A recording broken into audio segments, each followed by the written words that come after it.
My name is Christina McClellan, and I'm a woman at Iowa. The Chief Curator at the University of Iowa Museum of Art, and I'm a woman at Iowa. Gigi Durham. I'm an Associate Professor in the School of Journalism, and I'm a woman at Iowa.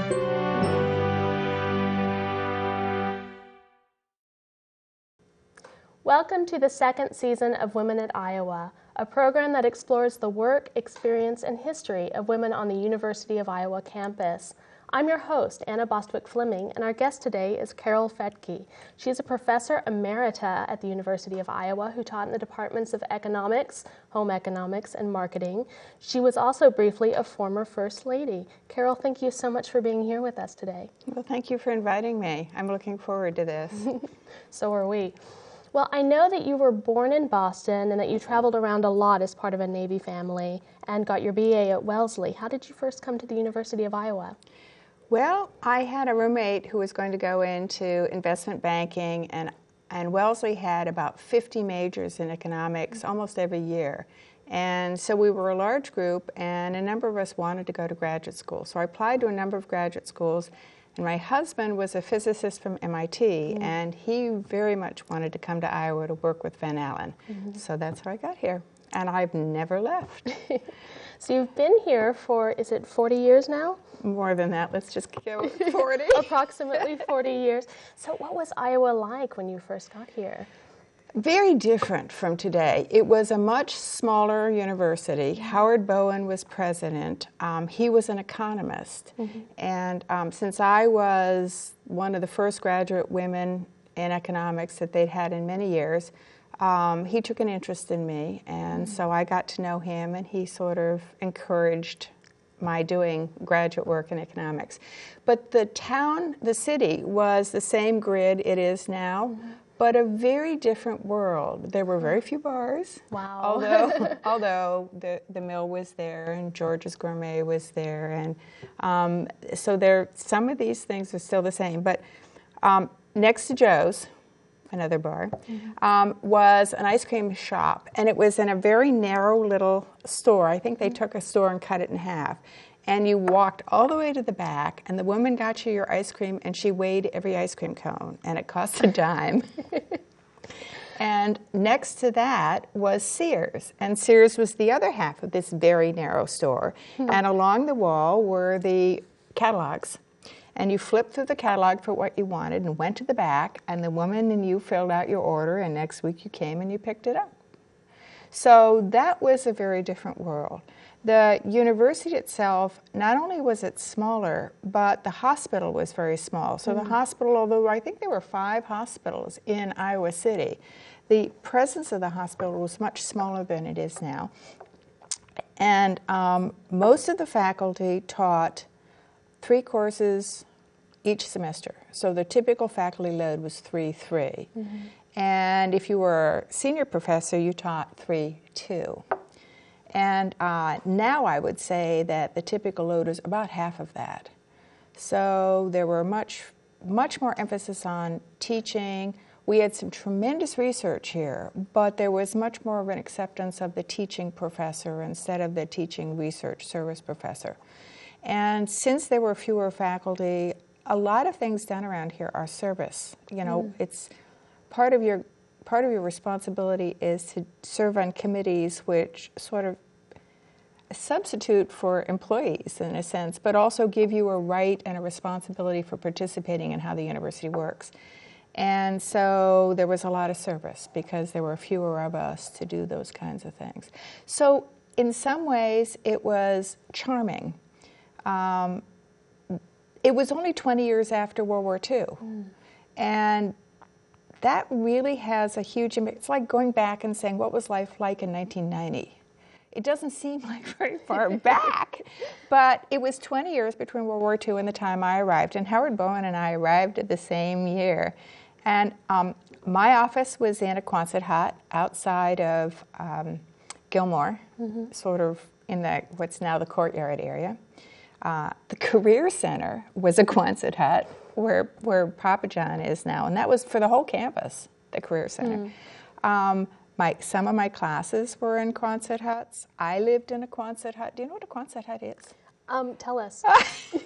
It's a corrugated metal, it's like they took a piece of corrugated metal and folded it like this. Mm-hmm. And I lived in married student housing where Hampshire is. And it was corrugated metal, and they put a dry wall in the middle. And so one end had a house, quote, and the other end had a house. And you walked into my apartment or my house, and right in front of me, as you walked in, about this far from the door, was a gas-burning stove. So when you turned it on, gas seeped into the bottom, and then you put a match in there, and it kind of, and that was the only heat in the thing. Mm-hmm. And we painted ours black and called it Herman. And in the no air conditioning. Mm-hmm. And in the summer, what you did is you threw the hose with running water over the top, and water flowed down, and that serves as a kind of an air conditioner. So just a kind of a different life than. But some things are the same. Mm-hmm. Yeah. So these huts, were they built to accommodate rapid expansion? They were built to accommodate the veterans who came back from the war and the military. And because the university grew sort of slowly, they didn't replace all of these until probably the mid-'70s. They slowly replaced them with offices or other married student housing. But a lot of this campus was Quonsets. Or military barracks. They had straight walls. Well, as you said, you went from Wellesley, where you were one of quite a lot of female economists, to the University of Iowa, where you were one of very few. One of two. One of two. Two of us were admitted to graduate school at the same time. Eleanor Birch was the wife of a faculty member in statistics, and she had raised her children to the point that they were sort of self-sufficient still at home. So she'd gone back to graduate school, and she and I came in together, and it was helpful to have a second person, and maybe somebody who knew a little bit more about academics. Because when I would come in, I was pretty young, when I would come into my office, which was this Quonset hut, or barracks, with all these guys, they would tease me unmercifully. It was really hard. And Eleanor had the decks next to me, and she would just tell them off. Wow. That was helpful. What did they tease about? Well, if I came in at 9, they'd say, "Oh, she's late. I wonder what she was doing this morning." There was just no PC yet in the world. So that was different. Mm-hmm. So it was good to have a friend, I bet. It was good to have help. Yes, and she was very helpful. So that was nice. Mm-hmm. Otherwise, graduate school is like your graduate school. Mm-hmm. Challenging, hard, some good professors, some not so workable for you professors, a lot of learning by the students with each other, and really stimulating. A lot of fun. So I like that part. So while you were still working on the PhD, you had your first child. What was it like to be a pregnant graduate student? Like it's always been for women. By then I was teaching at Kirkwood, and I was teaching 5 classes a day, 4 days a week, and commuting back and forth. And Kirkwood the community college system in Iowa had just formed. And it was not a Regents institution, it was kind of a new thing, and so they pulled some of the faculty from colleges and university, and some of the faculty actually came from high schools. And the rules were sort of an unwritten and written amalgam of these two institutional backgrounds. So when I told my very lovely chairman, who was a high school backgrounded person in social science and history, that I was pregnant, he sort of gulped, and he said, "I got to tell you, these are the rules right now, and they're not ready to change. You are not sick by our healthcare rules, so you cannot take sick leave to have your baby. Your husband can take 3 days of personal leave when his wife has a baby, but it says male, it says the husband, so you are not allowed to take 3 days of personal leave to have your baby." Wow. So if you don't show up at work, you have to either pay a substitute or we dock your pay so we can hire somebody. So I had my first child the week of exams. It was a quarter system, and fortunately I had him during that period, and my husband covered my exams and brought me boxes like this. Remember, I had 200 students. Wow. Boxes of their exams, their papers, and a project that I'd had them do in case I'd had an early delivery. And I sat in the hospital, and I graded all of these things. And then you were required to go register. Registration wasn't computerized. You went, you sat at a table, and people came and signed up and stuff. My husband did that for me, and then it was Thanksgiving. And after that, I was back teaching. Wow. You were It busy. had an influence on what I chose to do later, that kind of experience. How did it influence you? Well, when I was working here and the government passed the Family Act, what we call it, Family Medical Leave Act, I said, I want to be on that committee. I want to help the university be sure that the rules within the federal guidelines make it so nobody has to do that again. And so I served on that committee and helped establish the guidelines by which we started the process of saying who qualifies, how long can they have, what's paid and unpaid, is the university willing to go beyond what the federal government says, how do we prioritize if somebody from a unit that can't lose you, does this. If you are the only person on campus who can do this and we don't have a substitute, we just say no. So that kind of thing. And a lot of my committees were that way, trying to make it so other women didn't have to have the experience I had. Yeah. And I had a lot of those. So it was fun. So after Kirkwood, you moved on to Co. I moved to Co. I loved my classes at Kirkwood, but it was during the Vietnam War. And so a lot of the students in the classes didn't really want to be there. They just didn't want to get drafted. And that made for some very unmotivated people in the class. I moved to Co. It was a totally different environment, but familiar to me because Wellesley was a liberal arts college. And I was in a business/economics department, and there was a chairman who was an accountant and taught the business, and another economist, and I taught the economics courses. And he basically took the macro, and I took all the micro courses. And I liked that. That was very nice. But when I walked into my first class, there was one woman in the class. Wow. And all day long, I'd walk into classes, there were nobody. I had one woman. When I left Co. a couple of years later, about half the classes were female. And what I discovered was something that has also influenced my career, and that is if you do something that other people haven't done before, it kind of makes it okay to do it, or it opens up doors that people didn't know were doors that you could go through. And so it became very important to me that as I tried to change things, that people saw that you could do things they didn't know you could do.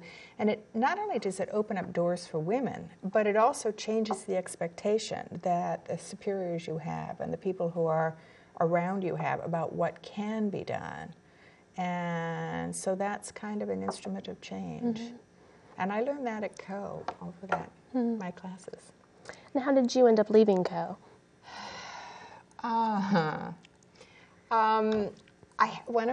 We hired another economist, and the very first year he was there, he had a heart condition, and he was out for 6 weeks. And the other economist and I took his classes. That's fine, you cover for your colleagues.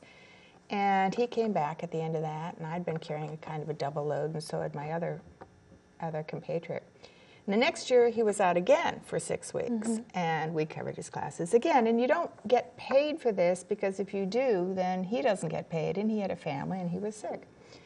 But neither time did he thank either of us for this. Neither time did my chairman thank me. And at the end of that second year, and I'd been at Co a couple of years, he got promoted, and I didn't even know he was up for promotion, but I wasn't promoted. So I went to my chairman and I said, excuse me, what's going on? And the answer eventually sort of came back, well, he plays handball with the president. And I'm thinking, this man has a heart condition for which I have been teaching, and he plays handball with the president, and that's why he's promoted. And I said, nope, it's not going to fly. So I went to my husband and I talked about it, and I said, I want to resign. And he said, go for it. So then, you don't do this kind of thing and just walk away. I wasn't a bra burner. This was a pretty activist period, but I said, the women on campus have got to know why I'm doing this. And it's got to give them some credibility to the threat that if they are treated like this, it isn't going to fly. So I went to all of them and I talked with them about what was happening and why before I left, so that they knew the proper story, and that if somebody tried to do something like this to them, that they could say, you know, you tried that before and look what happened. And so that's how I left. So how did you end up teaching for the University of Iowa then? Oh, dear. I went to work at ACT, which is a very fascinating institution. And my job was Director of Service Planning. And in that job, ACT is a nonprofit, and it has some brilliant people who come up with terrific ideas for things that might be done by ACT. But they don't have, because you can't use profit as your defining sorting mechanism, they needed ways to sort out which of these projects ought to be done. In other words, without the political as the only way to decide. And so some of what I did was, now would be recognized as new product market research. Somebody has an idea, it's never been done before, is there a market for it? Could we charge for it? You know, how much demand would there be? Would it suck us all dry? Would it, you know, so that sort of thing. Research on how effective the service is, and they were doing customer satisfaction, all sorts of things. And I traveled about a week a month. I loved it, you know. Somebody gives you a charge card, says go off and have lovely dinners, meet really interesting people. I had children. It was lovely. But then I was widowed. My husband died in a plane crash. And you can't have a job like that without backup at home. And I'd had good backup. And so I said to ACT, I'll have to switch. And I went to the university, the economics department, and I asked if they would give me a visiting appointment for a year so I could kind of sort things out. And a very lovely man who just, you could just read in his eyes, oh my gosh, if this happened to my wife, you know, he had 5 kids. So he helped me get a visiting position in economics for a year, and that gave me the time to sort of sort things out and decide where my priorities were and how to rebalance things. So your main field is health economics. Yeah, that's the theme that goes through all of my research. I probably, when I was really younger, wanted to be a physician. Oh, really? And my parents discouraged, because there were 4 children, and I could just see them thinking, how are we going to do that?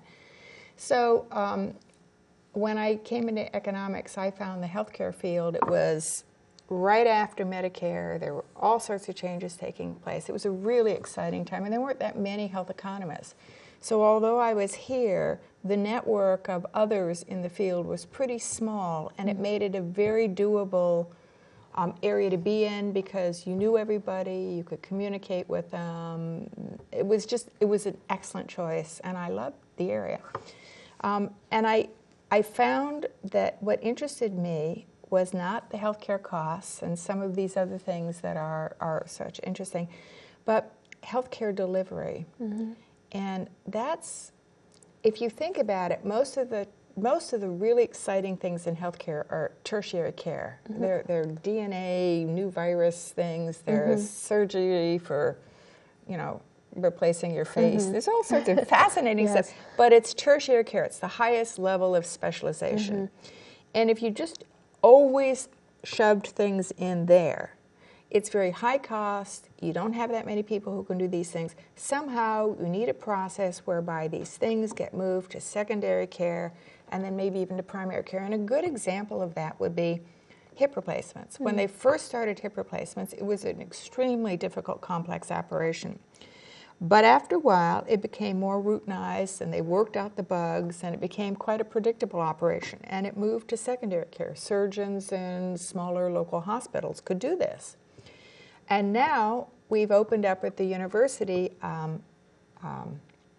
facility for orthopedics out by the sports complex out. What side is it? That's east of town? Something like that, yeah. I'd have to think about it. But now they're talking about in a couple years possibly being able to do some of the hip surgeries on a kind of an outpatient clinic basis. This is a good example of this process, but there are lots of things holding it back. Some of them are legal. Nurses are not allowed to do surgery without a surgeon around. So some of them are structural and legal issues about whose pot or purveyor area are you in. And some of them are technical or cost-based, or how you're reimbursed cost-based. And so my interest was to studies which help promote this process of moving down. And that means you cross all sorts of barriers.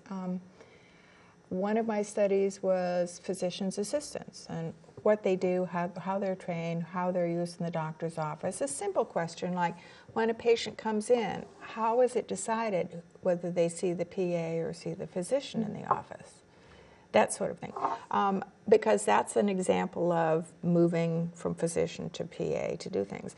I did one in pediatric oncology, and it was a study of children with blood and brain cancers here at the university. And here at the university, they had a treatment protocol. The diagnosis was done wherever, often here. The radiation treatments were done here. The surgeries were done here, but very often patients need chemotherapy. And if you're going to do chemotherapy on a child, because a child's body is really pretty fragile when they're sick and also very small, the dose isn't standard. You have to make a decision every time. So kids were having to be driven in from western Iowa and everywhere weekly, and that's a lot of travel. So here the doctors set up a program where they taught the local doctor how to do chemotherapy. They had a 24-hour on-call reference system. They had a dual system for record keeping, so both groups knew. And they tried the experiment, could we deliver the chemotherapy in the community so that the parents had a doctor they could rely on who knew what was going on? But then the question is, does this work? Okay. And a lot of kids die with these serious cancers, and so you can't just say, did they live or not? So what we did was we paired up with with Cleveland, which also we did a study where Cleveland was still bringing people in, and we were not. But we matched every Iowa kid with a Cleveland kid on age, sex, severity of the cancer, type of cancer, and so forth. So we had a matched pair study. So we could look at outcomes and say, is there a difference in the outcomes? And then we surveyed the doctors about why they participated and what the issues and problems were. We surveyed the parents on what they thought this was saving them and what were the important parts of it, and did things like that. Did one on recidivism right when at one point the government wanted everybody to reduce length of stay. And so average length of stay went from 10 days to 7 days to 5 days to 3 days.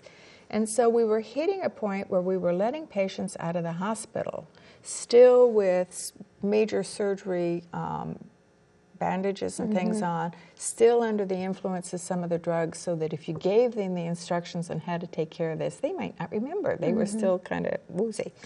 And so you gave it to the family and so forth. And the question was, is this working? I mean, this is a delivery of care shift that they're doing, but does this work? So we did some studies to take a look at later, were they doing what they're supposed to? Did anyone in the family still remember the instruction? But more interestingly, what was the recidivism rate? How did people come back in? And were there patterns that you could recognize of certain kind of multiple chronic issue patients, or certain kinds of diseases, or age-related, or how far out in the community they were?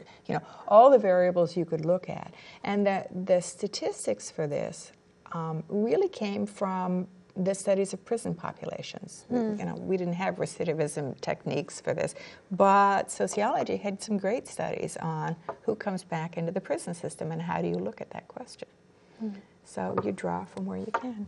Important work. Well, it was rewarding. Fun. It was interesting. It was not mainstream in the sense of the healthcare costs and all those things, but yes, very interesting.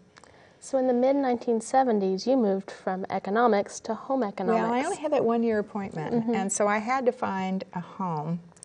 And I really thought that taking my kids, they were 4 and 6, and moving me and my children someplace else was a pretty great strain. So I thought I would look around the university and see if I could find something. And Sarah Wolfson came to me. She was head of home economics. And she came to me and she said, would you be willing to teach personal finance and management? I've just lost my management person. And I said, sure. I felt pretty comfortable with the personal finance because that year had, first of all, economics gives you a fair amount of background information. But that year I'd had to learn a tremendous amount about investments and retirement and converting it and things, estates and all sorts of stuff. So I thought that was pretty fun. And the management was interesting, and everybody had to come through me. And I made everybody take at least a semester of economics before they could take my required course. So that was fun. That was good. And I really loved home economics. I walked in and I didn't know what to expect. But I found a microcosm of liberal arts. I had some science colleagues. Yi-Soon Cho had a lab in the basement with rats, and she was studying homocysteine levels in rats. And they were harvesting, that's the polite word for rats, and doing something with their brains. And Helen Savage in the same area was a food scientist. And she explained to me her research on the structure of the cells of bread and how that's related to how bread stales. And Carolyn Arbrow was teaching the nutrition. That group had a very strong participation in the RD, the Registered Dietitian Program. So the students who came through to get an RD certification or licensing were really good, and they were taking organic and inorganic chemistry, and biochemistry was the hard one for them. And so you could tell who was taking that because they were moaning a lot. But we had a great textiles and clothing group. Sarah Wolfson was in that, and she did all of the student monitoring for teachers who wanted to be in home ec. But my office mate was Sarah Kadoff. And Sarah arrived, and she'd come from Ames, and her dissertation had been on the flammability of clothing. So she had these really cool pictures of mannequins and different fabrics and different retardants and different structures of how the nightgowns and pajamas were. And they went up. And she was interested in how fast they burn and what parts burn fastest and things of that kind. So she was interesting. And Richard Carey was in it. And Richard went over to science education when home ec dissolved. And he had a lab across from me. And he had in his lab a separate room that was humidity and temperature controlled, so he could do his experiments. And he was involved in standard setting for textiles. Now, I didn't know about this, but if you think about it, textiles was a very major industry in the South. And they have committees, formal federal commissions that set the standards for characteristics, and he was on and working on and explaining to me the absorbability of terry cloth and the standards setting process for the product. I just felt like a kid in a candy store. One of my first seminars in that area with those kinds of people were a seminar from a guy from Cornell who came in. He was a chemist, and I know zilch chemistry. But he fascinated me because his seminar was on the research that he was doing to create the smell of roast beef. Wow. I thought it was neat. We had a great group in human development. Alice Atkinson was sort of the early childhood person, and sort of at the other end, Lorraine Dorfman was the aging person. And Lorraine ended up in social work, and Alice ended up in education. And Lorraine's research was on satisfaction of faculty in retirement. Wow. So it was the classes they taught were interesting. Their research was fascinating. When you go around Iowa City, you will see a lot of weavings in public buildings and things. Naomi Shadle ran a beautiful weaving and textile program. And she and Nancy Purrington kind of ran this, they taught natural dyes and how to do these things and help students do this and weaving and so forth, and public art. And so you go over to the hospital, you go into the banks, and you look around, and you will find these weaving projects that came out of their graduates, and they're still permanently doing this. I mean, these are now textile artists, and this is their career, and they've done very well. So we liked each other enough that we still get together. I think we dissolved in 1990. We still get together every couple years and have dinner together. And some of the graduate students in the area join us, and we just have a great time. So that's a description of home economics that I think will maybe surprise some of our viewers. Why do you think that is? Oh, because most people's encounters with home economics are either 4-H fairs, you know, and there it's how much jam and jellies or, you know, or high school teaching of home ec. And, well, I think high school teaching topics change dramatically over time. If you're going to give a year and you're going to do a little clothing construction, a little nutrition, and a little chemistry of foods, and a little family development stuff, you just kind of graze the surface, and it doesn't look like a very, you know, the high power thing. I think it can be. So you mentioned that it dissolved and ended in 1990. Yes. What happened? Well, in another one of these periods in which the regents were feeling financially very strapped, they hired a consulting firm to come in and help them think about how to cut back.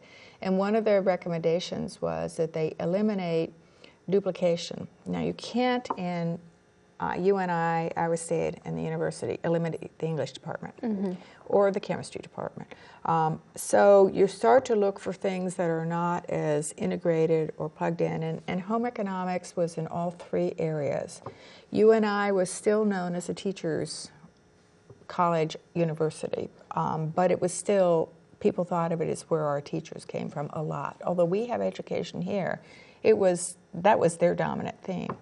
And Ames had a whole college, so we were the obvious candidate for dissolution. And all of us, and it's Sarah's credit that we did this in a pretty calm and upbeat manner, looking at it as an opportunity for each of us to do something and move on, rather than oh, woe is me, or, you know, I'm being messed with. So those of us like Alice Atkinson and Lorraine and myself who had spouses working here and were pretty much tied, stayed, and the university gave us our faculty line and let us go look for a home. Somebody like Isun Cho left, took her lab with her, and people were very happy to have her. And people like Helen Savage retired because she was near enough retirement age and she could do that. So we all found, you know, an opportunity someplace else. And where did you go? I went to economics. I went back to economics and I said, I want to be here. But, you know, because this was that kind of a decision, you didn't get to go to your department, you had to go to the dean.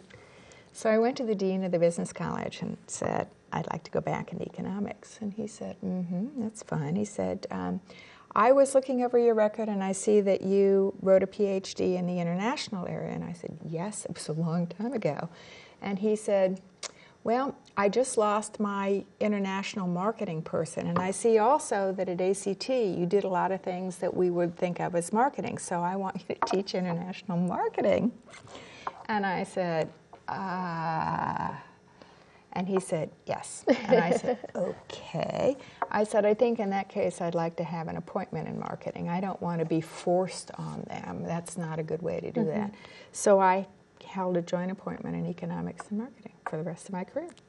So you retired in 2004, but then 2 years later your husband became interim president of the University of Iowa. Yes. So what sorts of opportunities did you have as First Lady? Oh, that was fun. It was fun. It was temporary, so I got to do all the fun things, and that was nice. I had two good advisors. Laura McLaurin had been doing for a number of years the social kinds of things, and Suzanne Miller was responsible for the house, and we weren't living in the house. The rule is the president has to live in the house. That's a regent's rule. but they were willing to waive it for us because they didn't think we'd be there long enough to move our stuff in and so forth. So we didn't have to live there. That meant the house was much more accessible than it would be if you were living there. So one of the things I said to the two of them is, I have been here a long time, and it used to be when I first came here, I went to the president's house rather frequently, but we've grown hugely. And so it's not as likely that lots of people have been here. And my goal this year, one of them, is to get more people through this house. This is their one chance. And they can go upstairs, which most people have never done before. And so they helped me arrange all sorts of things that would allow merit staff and people who've been here in departments that aren't likely to end up coming, and students and staff from other things. And we worked really hard to have events that broadened who would get to go and come to the president's house. And I also took that year to try to promote 3 of what I think are Iowa's greatest resources that people maybe don't know about. All of the fundraising here at the, well, not all, but a good part of the fundraising here at the university is department-based. And you're seeking support from either your patients or your graduates or people who work in the CEO of some, firm that does chemical stuff, and chemistry department tries to get some resources, and commitment, scholarships, things of that kind. But there are a few things here that are really terrific, and they don't have that kind of resource base for raising funds. A good example of that is the Writers' Workshop. It is one of the gems of this place, and probably one of the most famous things here. But their graduates are small, and half of them are poetry writers. Now, as a general rule, you can't count on poetry generating a lot of funds back, as you could from, say, film. So I wanted to be sure that I did everything I could to help the new person, Sam Chang, who was just coming in, to make alumni more aware of it, to make the press more concerned about it. Sam is right now, it's a great group. Sam is on a Guggenheim right now, and her next book is going to come out fairly soon. I mean, it's an amazing place. And I wanted people to support it financially. I wanted them to support it emotionally. I wanted them to recognize how great this was. I feel just as strongly about the Maya Quartet. There are young string quartet. For many years, we had a group of men that were our quartet here, the Stradivari. I think, yeah. And now we have the Maya. They are absolutely wonderful. They win awards. They've been to China to teach. They do summer things that are quite impressive. But not everybody's a string quartet fan, and so you kind of get lost in this. Besides, there are no graduates. Who are you going to go to raise funds for them? And so they have done very well, and I wanted people to know about them. This last week, you may not know, but this last week at Iowa, they and the Purcell School of Music organized a Haydn Fest. The Maya, the Purcell School people, their students, high school students from the high schools, faculty from Co., women in the community who played, all divvied up these 70 or 80 Haydn quartets, and they played from 9 until 12, 1 until 6. That must be wonderful. And it was a tremendous thing. It's not for everybody, but it's a class. It's a perfect example of what kind of an influence these people have, and they're just delightful. They go out in the high schools and the younger kids, and they talk about music, and they really have an impact. I had one other group I supported strongly, and I still do, and that's WISE, Women in Science and Engineering. And this is a program for both undergraduates and graduate women, but the undergraduate's a mentoring program, a floor you live on, a living learning center, and it's designed so that freshmen and sophomores who come into the sciences, which are very male-dominated still, and still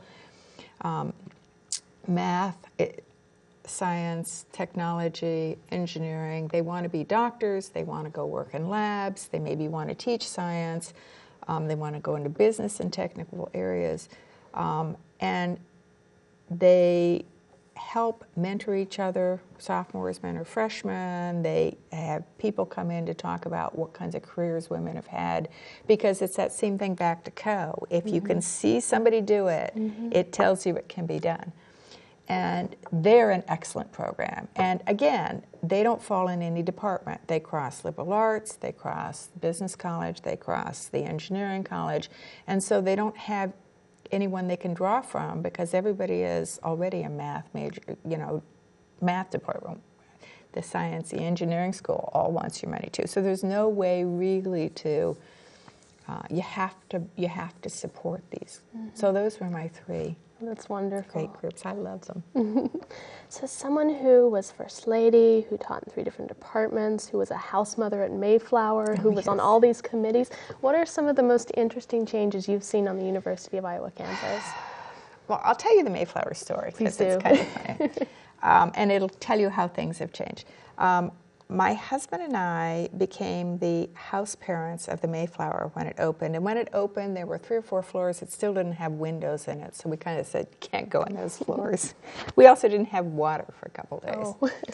But it was back in the days of something called parietal rules, which you probably don't know about. But we had a dean of women, and she was a very straight Norwegian-looking woman with that thing, and every woman who was a sophomore had to live in the dorms and had to sign in and sign out and be back in by 10 o'clock at night.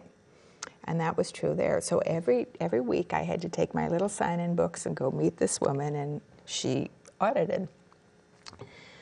Well, I had a woman who was 26. She'd been married, she was divorced, and she was a sophomore. And she was living in the Mayflower. And this is really pretty hard. Yeah, she had a kid. Her mother was taking care of her child while she was going, because she had to live in the dorms, and until she got to be a junior, she couldn't have her child with her and go live in an apartment. And so I said to mostly the law students who were manning the desk, I said to them, this woman will be signed in every day at 10 o'clock at night. Do you understand that? And one of them said, well, maybe she won't be. And I said, she will be signed in. Do you understand that? Oh, yes, I got it now. And I said, if that makes you uncomfortable, then don't take that 10 o'clock shift. Find another shift. But we had a young woman who was walking back at night. There was no sidewalk. And they were walking back along the river, and she was actually killed by a car. And that was pretty gruesome. It was hard for all of us.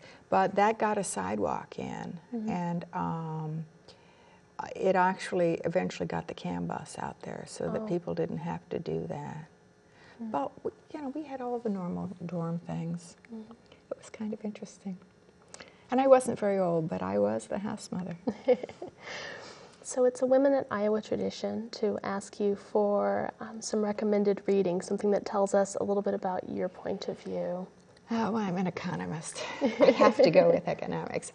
If you are not an economist, but you want to keep up with economics and not make it a lifelong hard job, I really recommend you reading The Economist, which is a magazine that comes out weekly, and it has sections, and there'll be sections you're not interested in. You may not be interested in Africa, but you might be interested in the sort of technology stuff that follows, what's happening with Google. If you are interested in, and that covers the international better than most American magazines, some of the best writing in economics is the Financial Times. And since everybody reads the Wall Street Journal, I really recommend the Financial Times. It covers many of the same kinds of things, but it's way better on international stuff. It's pretty hard if you're in business to pretend the rest of the world doesn't exist anymore. So I think the Wall Street Journal neglects the rest of the world a little too much for my taste. And if you're like me and you don't have a lot of science training, but you really find it interesting, then there's a publication called Science News. And it excerpts from all sorts of journals what the journals are reporting, and then turns it into lay language a page and a half, or maybe even just a little piece like this, and it covers the new bones they found someplace in Africa and their effort to date them. It covers what they're learning about how ants communicate and survive things. It covers earthquakes and the new things they're doing there. It covers a lot of astronomy, black holes. The last article I read was on lichen. A couple pages. I know. Yeah, I know. But it's great because you don't have to read the whole thing to find a few areas of science broadly defined that you can kind of keep up on without having to go to the technical journals. And it's very small. It's not some of the other things that are science are seriously. Well, I'm talking about a page, an insert. There was an article about what they're learning about how whales communicate verbally and how they're using some of the techniques that they've been using for songbirds and applying it to learning about how whales communicate and what they might be saying. So it's kind of fun. Wonderful. Well, the name of our show is Women at Iowa, and you're a woman at Iowa. I was wondering what advice you have to give to other women at Iowa. From my parents, I got expect the world to change. Growing up in the Navy,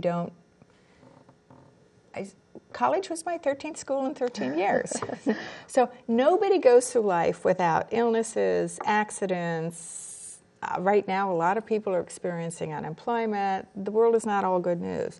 So you have to see these things. Home ec closed. You have to see these as change that's inevitable, and then you have to look for the opportunity. So never miss an opportunity. Understand that if you are doing something nobody's done before, do it, make it visible so people will know it can be done, and then work behind the scenes in the system to get the changes like this. Most of the committees I worked on were that.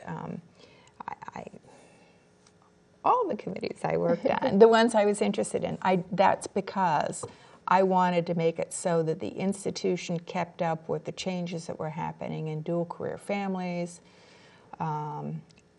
Because when I was a dual career family, nobody else was, and there was discrimination. And so every time you try to eliminate a discrimination, you get another one. Like we had a no nepotism. We're going to have no nepotism.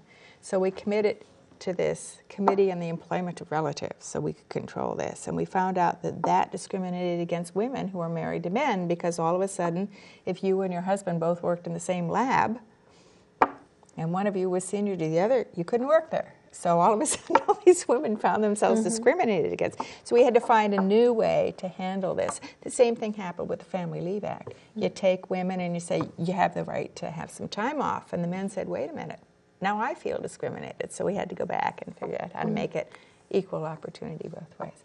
So, do what you can to change the system, especially if you've had a hard experience, so the people behind you don't have to have that. I guess that's my advice. Well, thank you so much for being here with us today. Thank you. And thank you for joining us for another episode of Women at Iowa.